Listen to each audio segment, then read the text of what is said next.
ان احسنتم احسنتم لانفسکم، تم نے اگر کوئی بھلائی کمائی تو اپنے نفس کے لیے بھلائی کمائی، اپنے لیے کمائی، اپنے فائدے کے لیے، وَإِنْ أَسَأْتُمْ فَلَهَا، اور اگر کوئی برا کام کیا تو وہ بھی اپنے لیے کیا، اس کا وبال تم پر دنیا میں بھی آیا اور آخرت میں بھی اس کا عذاب آئے گا۔ فَإِذَا جَاءَ وَعْدُ الْآخِرَةِ،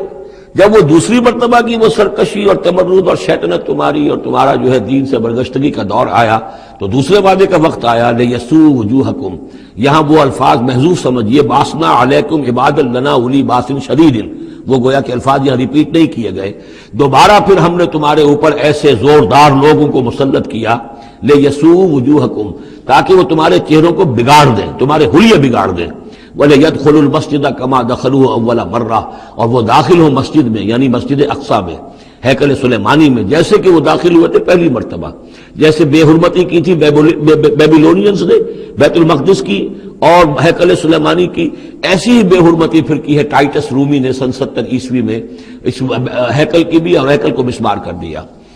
لِيَدْخُلُوا الْمَسْجِدَ كَمَا دَخَلُوهُ أَوَّلَ مَرَّةٍ وَلِيُتَبِّرُوا مَا عَلَوْا تَتْبِيرًا، اور یہ کہ تباہ و برباد کر دے ہر اس شے کو جس کے اوپر بھی ان کو اختیار اور قبضہ حاصل ہو جائے۔